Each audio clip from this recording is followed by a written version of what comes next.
My wife slept with a C-list actor, so I leaked her secret tape and now she's behind bars while he's suing her for career damage. Hey folks, I'm in the middle of a pretty crappy situation with my wife, and honestly, I'm at a complete loss on what to do next. So, I figured I'd come here and ask for some advice. I know a lot of the regulars here have read through hundreds of stories like this one, so I figured someone might have some insight. Anyway, both my wife and I are 36, and we've been married for 8 years now, right to the day, actually. What makes this whole thing sting even more is that our anniversary was just 2 weeks ago. There's not a ton of background you need to know, but here's the gist: we don't have kids, and we've always bonded over our love for TV shows and movies. It might sound a little dull, but that's really been our shared thing. She doesn't have any real hobbies outside of watching stuff, and I used to be into video games, but I kind of grew out of them as I got older. Now, here's where it starts to matter: there's this one show we both watch. I think it's decent, but my wife is completely obsessed with it. I'm not going to drop the name to avoid making things obvious, but it's a well-known series that's about to start its 4th season. One particular actor on the show has always caught my wife's attention in a way that really gets under my skin. I've dealt with women before who fixate on attractive celebrities, and let me tell you, it wears thin fast. You can be sitting right there beside them, and they'll start drooling over some actor like you're invisible. But if the roles were reversed and you said something about a model, they'd be giving you the cold shoulder for a week. Total double standard. Anyway, let's call this guy Nolan, not his real name, obviously, but close enough for the story. He's not super famous or anything. If you watch the show, you'd recognize him, but the average person probably couldn't name him. He's not some big-time star like Willem Dafoe or Leonardo DiCaprio. Honestly, I'd barely call him a B-lister. He's had a few other roles here and there, but nothing major.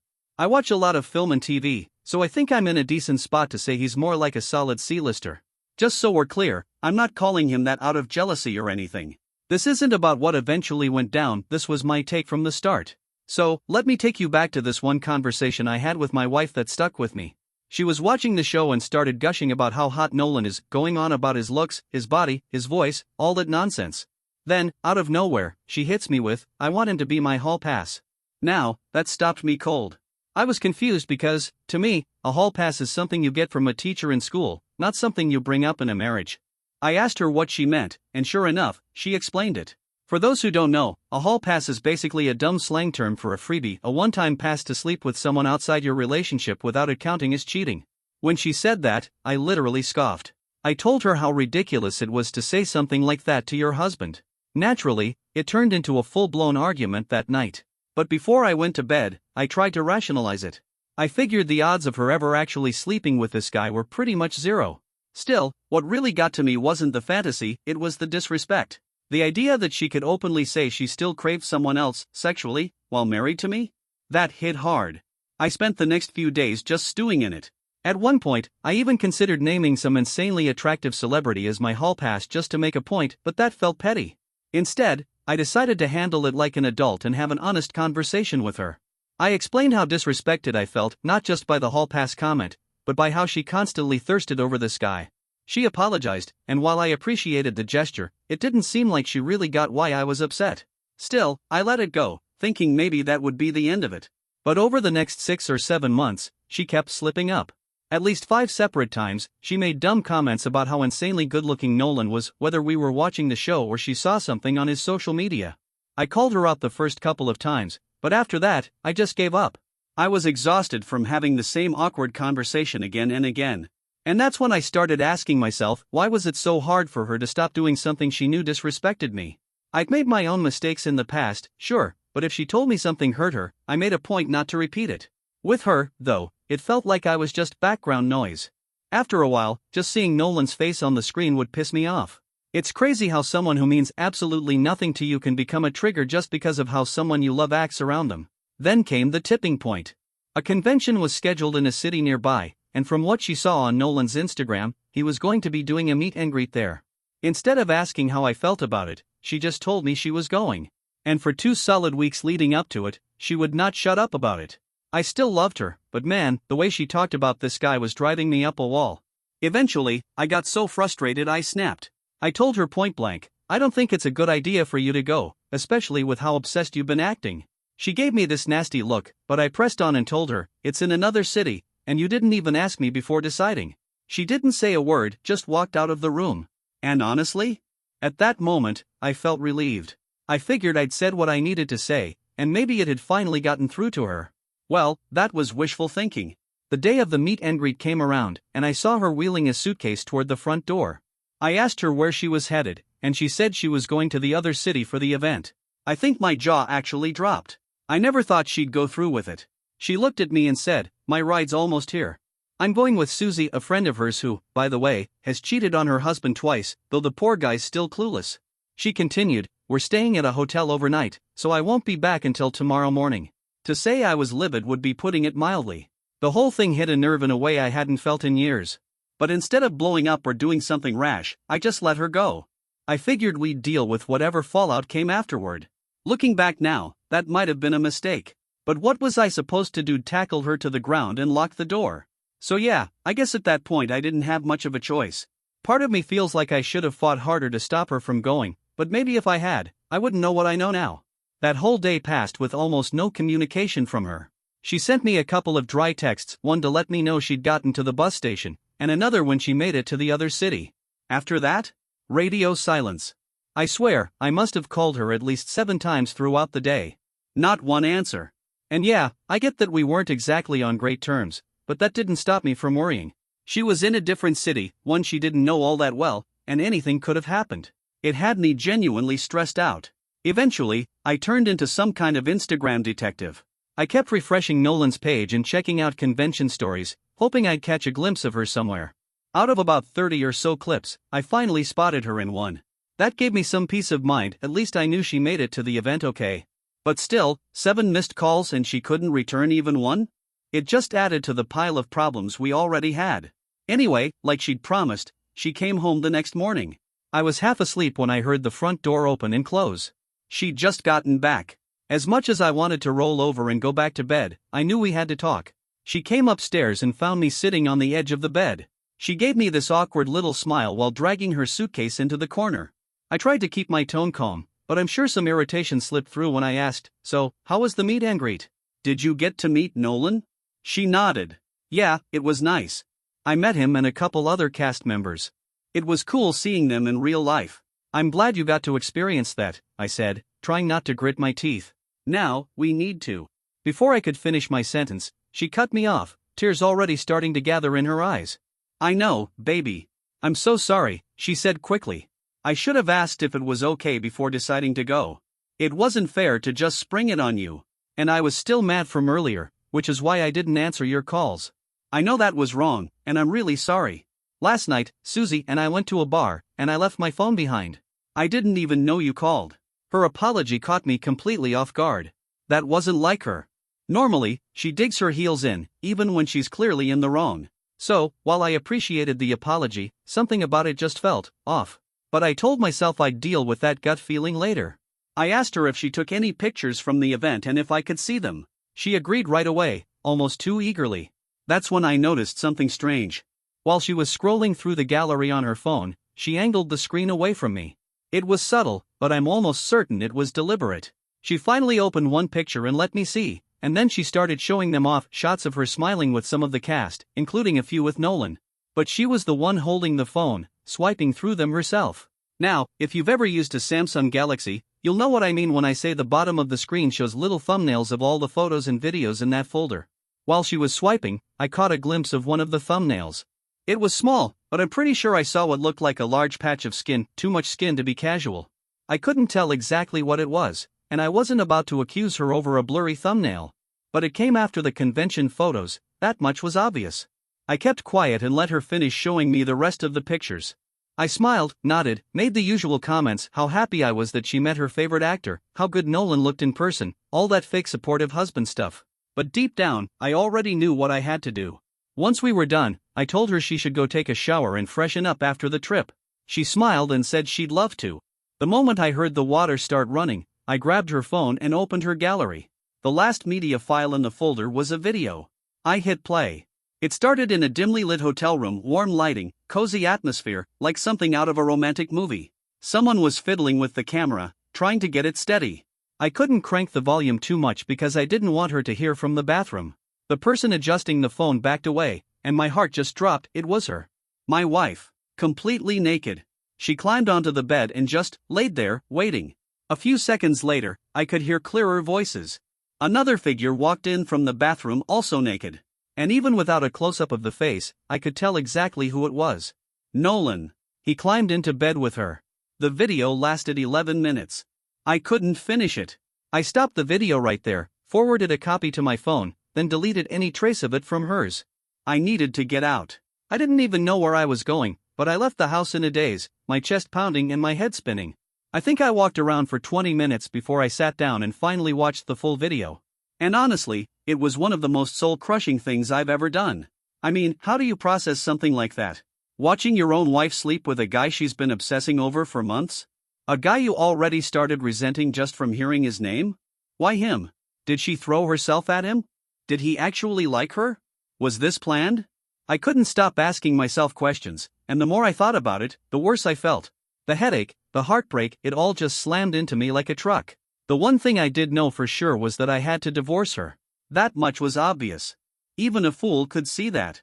But the part that really tears me up? It could have been anyone else in the world, and I still would have been hurt, but not like this. Not this bad. That's when it hit me, she didn't just cheat. She stabbed me in the one spot she knew I was already bleeding. And in that moment, I realized I needed to make her feel what I felt. I had to make it hurt. Deep. Eventually, I made my way back home. When she asked where I'd been, I told her I went for a walk because I felt nauseous. I did everything I could to act normal. Now it's been a full week since I found out, and she's been unusually cheerful. Bubbly, even.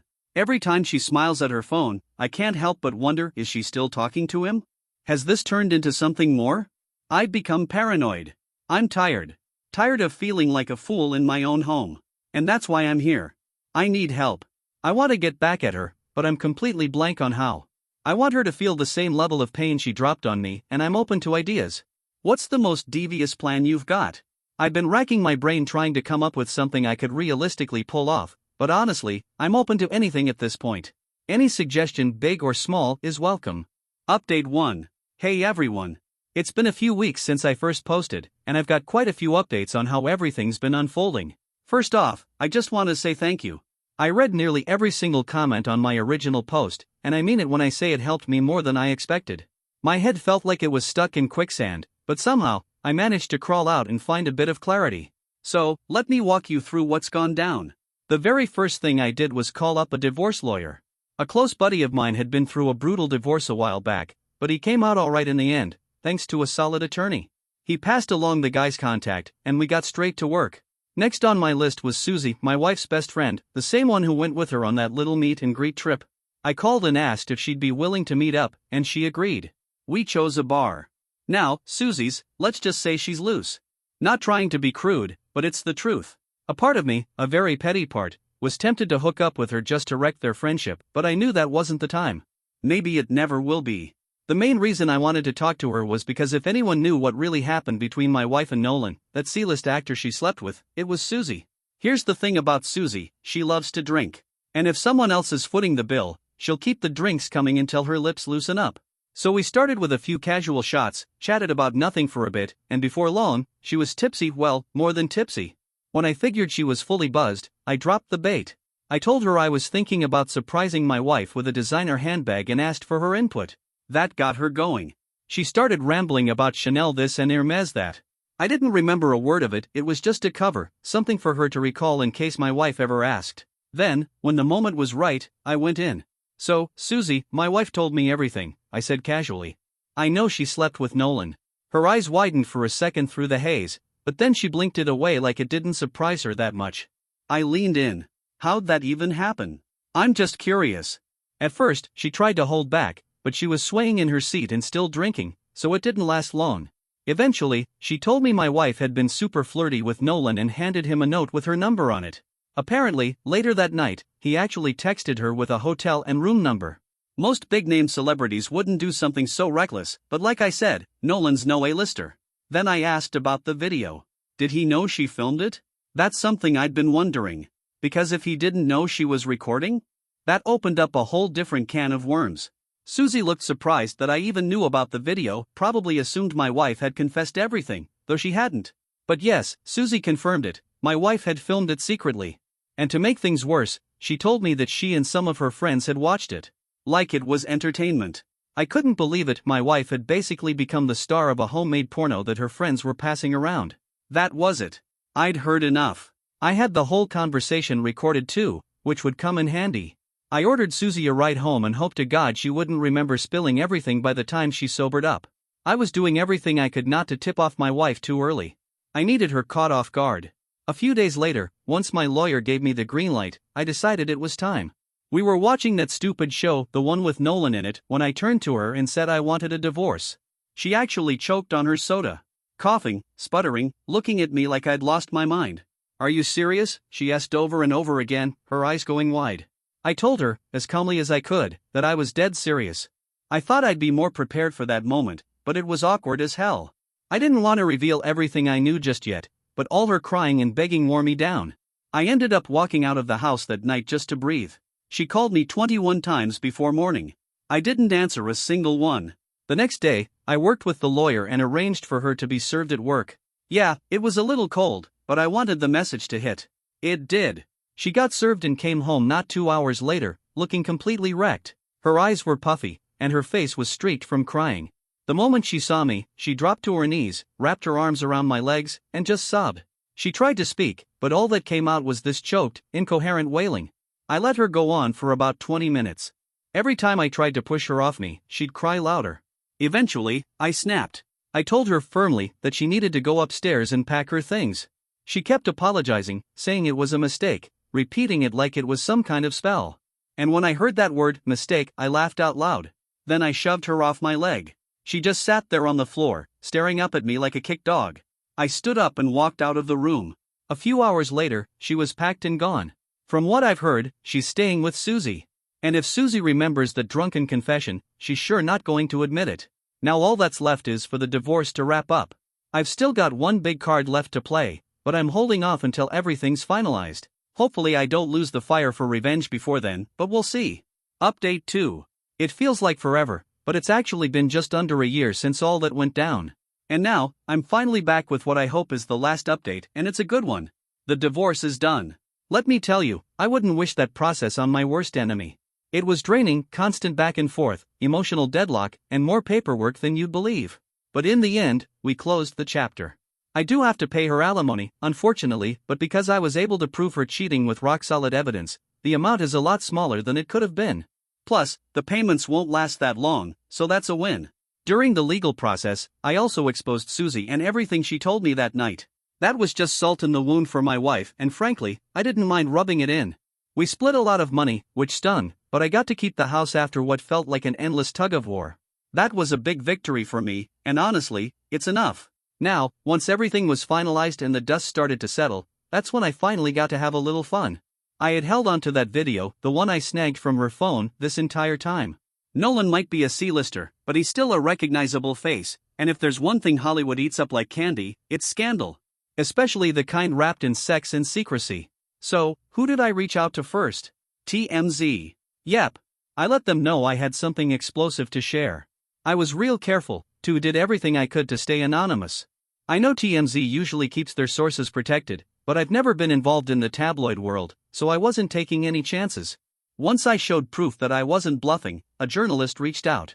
We talked back and forth a bit, and I even got paid for the footage. Not life-changing money, but definitely not pocket change either.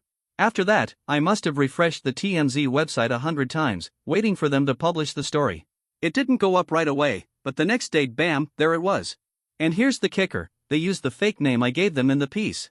That was my favorite part.